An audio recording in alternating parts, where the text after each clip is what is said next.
नमस्कार। कभी ऐसा सोचा है कि ये दुनिया कभी-कभी इतनी मुश्किल, इतनी उलझी हुई क्यों लगती है? जैसे जैसे कांटों का कोई जंगल हो। तो आज हम एक बहुत ही गहरे आध्यात्मिक रूपक को समझने वाले हैं, जो बिल्कुल इसी सोच को पकड़ता है और हमें दिखाता है कि इस जंगल को फूलों के बगीचे में कैसे बदला जा सकता है। चलिए, इस खूबसूरत सफर पर आगे बढ़ते हैं। सवाल तो बड़ा दमदार है ना? स्रोत हमें सीधे इसी सवाल से सोचने पर मजबूर करता है। जब हम अपने आसपास देखते हैं, खबरों में, समाज में, यहाँ तक कि कभी-कभी अपनी जिंदगी में भी, तो क्या हमें हर तरफ संघर्ष और दर्द के कांटे नजर नहीं आते? चलिए देखते हैं कि ये विचार आगे कैसे बढ़ता है। और देखिए, ये जंगल कहीं दूर बाहरी दुनिया में नहीं है। स्रोत इसे सीधे हमारे घरों तक ले आता है। इस एक लाइन से घर घर में झगड़ा लगा हुआ है। बात कितनी सरल है पर कितनी गहरी, ये हमें दिखाती है कि यह संघर्ष कितना व्यक्तिगत और कितना फैला हुआ है। तो आखिर ये कांटों का जंगल असल में है क्या? इस पहले हिस्से में हम जरा और गहराई से समझेंगे कि स्रोत के हिसाब से आज मानवता की स्थिति क्या है। यहाँ एक थोड़ी चौंकाने वाली तुलना की गई है। कहा गया है कि जब हम आपस में लड़ते हैं, गुस्सा करते हैं, विकारों में फंसते हैं, तो हम अपनी इंसानियत खोकर जानवरों जैसा बर्ताव करने लगते हैं। और यही जो एक अनियंत्रित टकराव की स्थिति है, वही कांटों का जंगल है। तो सवाल ये उठता है कि अगर हम इस जंगल में फंस गए हैं, तो क्या इससे निकलने का कोई रास्ता है, कोई उम्मीद है? स्रोत कहता है, हाँ, बिल्कुल है। और ये उम्मीद एक बहुत ही खास मार्गदर्शक के रूप में आती है। आइए देखते हैं कि अब इस कहानी में कौन आता है। और यहां एंट्री होती है हमारे हीरो की, बागवान। पर यह कोई मामूली माली नहीं है।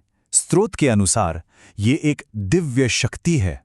एक ऐसी शक्ति जो सबसे घने जंगल में आकर उसे एक खिले हुए खूबसूरत बगीचे में बदलने की ताकत रखती है। लेकिन ये जो बदलाव है ना, ये सिर्फ बाहर की दुनिया का नहीं है। असली काम तो हर एक के अंदर शुरू होता है। ये अगला हिस्सा उसी बहुत ही व्यक्तिगत सफर के बारे में है, जिसे स्रोत कहता है कांटे से फूल बनना। कभी ऐसा हुआ है कि किसी के शब्द बिल्कुल पत्थर की तरह लगे हों, दिल में चुभ गए हों? स्रोत एक कांटे को ठीक इसी तरह समझाता है। ये वो इंसान है जिसके बोल दूसरों को पत्थर की तरह चोट पहुंचाते हैं, दर्द देते हैं। और फिर है इसका ठीक उल्टा, फूल। सोचिए एक ऐसे इंसान के बारे में जिसके शब्द रत्नों की तरह हैं, कीमती, हौसला देने वाले और दूसरों को खुशी देने वाले।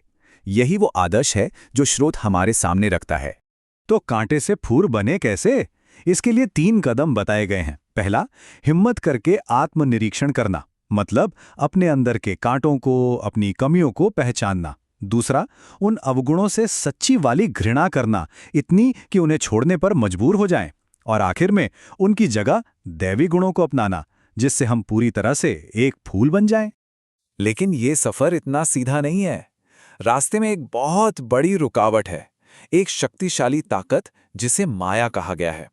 चलिए समझते हैं कि ये दुश्मन क्या है और हम इसका सामना कैसे कर सकते हैं। माया एक भ्रम है, एक धोखा है। ये एक ऐसी ताकत है जो एक खिले हुए सुंदर फूल को वापस एक चुभने वाला कांटा बना सकती है, हमारी सारी मेहनत पर पानी फेर सकती है। ये तरक्की की राह में एक बहुत बड़ा रोड़ा है। और यहाँ एक चेतावनी भी है, माया के तूफान अचानक आते हैं, बिना बताए। इसीलिए फूल बने रहने के लिए लगातार मेहनत यानी पुरुषार्थ की जरूरत है। और इसका एक जरूरी हिस्सा है बुरी संगत से बचना, क्योंकि गलत लोग हमें आसानी से वापस उसी जंगल में खींच सकते हैं। तो इतनी मेहनत के बाद, इस पूरी लड़ाई के बाद, आखिर मंजिल क्या है?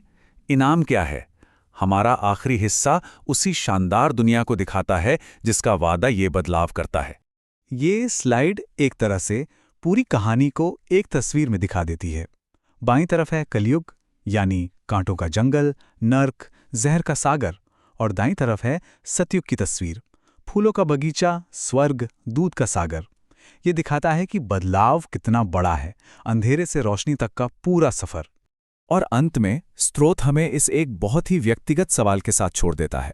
ये कोई बाहरी हुक्म नहीं है, ये एक निजी चुनाव की बात है। सवाल ये है कि क्या कोई अपने ही भले के लिए, इस बदलाव के लिए दी गई श्रेष्ठ सलाह पर चलने को तैयार है? ये एक ऐसा सवाल है जिसका जवाब हर किसी को खुद अपने अंदर खोजना है।